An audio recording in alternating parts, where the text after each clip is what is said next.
Hello दोस्तों, मैं doctor Chandrashekhar महाविंद आश्रम जी नए विचार नए मुद्दे नए मेरे साथ फिर उपस्थित हुआ हूँ। देखिए, जो हमारे पुरखा पुराने यानी कि जो हमारे बुजुर्ग लोग नियम बना के गए थे वो सच में काफ़ी बेहतरीन था। बस लेकिन ये है ना कि समय के साथ लोगों ने परिवर्तन करने लगा और उस परिवर्तन का हम लोगों को खामियाजा भी भुगतना पड़ता है।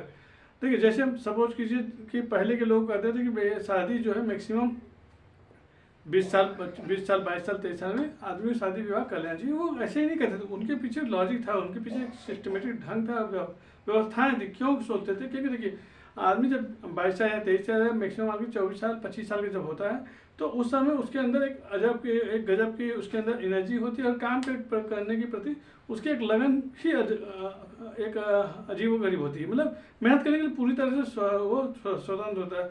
लेकिन समय बदला, लोगों ने जो बना के गए उस नियम कानून को उन्होंने धीरे धीरे चेंज करने लगे।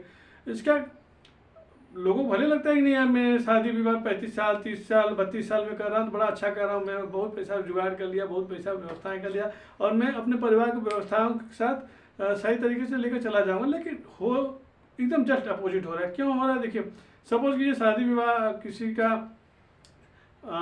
32 साल या 35 साल में हुआ, या मान लीजिए कि कुछ लोग तो 38 साल के एज में भी शादी विवाह कर रहे हैं। सपोज के मान लीजिए मैंने मेरे अनुसार मान लीजिए 35 साल में शादी विवाह किया, ठीक है, उसके बाद व्यवस्थाएं हैं, बैकअप है, सब कुछ सही है, कोई दिक्कत नहीं है।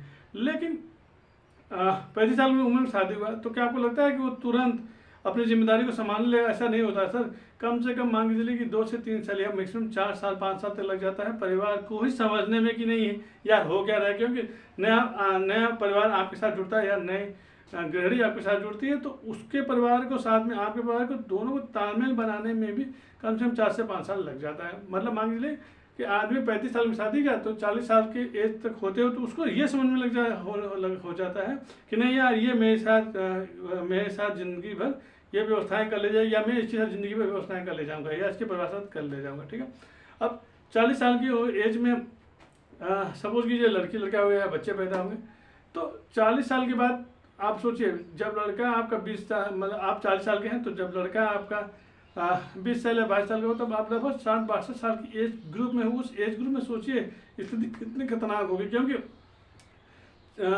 जब 60 साल के होंगे तो आप लगभग एक तरह से कह सकते हैं कि वृद्धावस्था की तरफ आप कदम बढ़ा चुके होंगे। तब उस समय वो मज़ा नहीं रहता, वो व्यवस्था नहीं रहेगी ना। क्योंकि आप चाहकर भी जो खर्च या जो व्यवस्था देनी चाहिए अपने बच्चों के लिए वो आप व्यवस्था कर ही नहीं पाएंगे कि कितना भी आप पैसा क्यों नहीं मांग रहे हैं। क्यों? देखिए, पैसा है तो ये थोड़ी नहीं कि उसको आप सेविंग करते जा रहे हैं, उसको रखते जा रहे, कुछ खर्च नहीं करें, कुछ खा पी नहीं रहे, उसको बस बस बस सेविंग करते जा रहे, बचाते जा रहे हैं। ये संभव नहीं है। क्योंकि जब परिवार बढ़ता है तो खर्चे बढ़ेंगे तो उनके अनुसार आपको व्यवस्थाएं करनी पड़ेंगी। ये जरूरत नहीं कि ये मजबूरी कही है और आपको करना ही करना पड़ेगा। जब 60-62 साल में एज में जब बच्चा आपका ठीक ठाक स्थिति में होगा, या तो पढ़ने की स्थिति में ठीक ठाक रहेगा या तो बिजनेस की लाइन में जाए या नौकरी की लाइन में, किसी लाइन में आप उसको भेजेंगे तो आपके पास बैकअप ठीक ठाक चाहिए कि नहीं। उसको सही तरीके सही पाइपलाइन में उसको लेकर चलना ही चलना है। ठीक है, अब होता क्या है कि 62 साल की एज हो गई, अब 62-63 में आप खुद अपना मेंटेनेंस करेंगे कि अपने बच्चे के लिए मेंटेनेंस करेंगे, ये भी स्थिति खतरनाक हो जाती है। लेकिन ये चीज़ें लोग नहीं समझ। लेकिन हाँ, जो पुराने ज़माने के लोग थे, जो हम लोग के दादा दादी थे, नाना नानी थे, या जो भी हम लोग पूर्वज थे, वो क्यों कहते थे भाई 22-23 साल में एज में शादी होती? क्यों जरूरी था?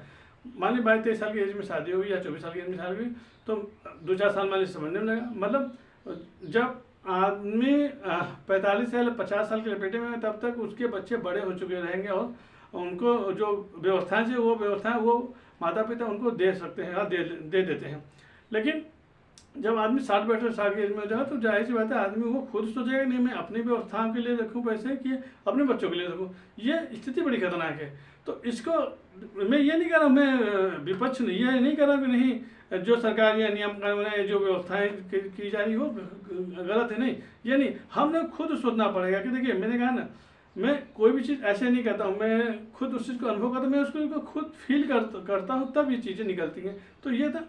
तो कोशिश कीजिए कि बच्चों के साथ खासकर से चाहे लड़का या लड़की हो, अगर हो सके अगर वो ठीक ठाक व्यवस्थाएं समझ रहे हैं, व्यवस्थाएं कर रहे हैं तो मैक्सिमम 25 साल के एज तक जाते हैं तो उनकी शादी विवाह जरूर कर देना चाहिए। क्योंकि उनको भी अपना परिवार आगे बढ़ाना ही बढ़ाना है और उसको देखने करना ही करना है। यही था। तो पूरे जो बुजुर्ग लोग थे या जो हम लोग पुरानियाँ थे, सच में उनको विचार को सैल्यूट करता हूँ। सच में वो काफ़ी अनुभवी थे कि उस चीज़ को वो अप्लाई करते थे, उस चीज़ को लेकर चलते थे, यही था।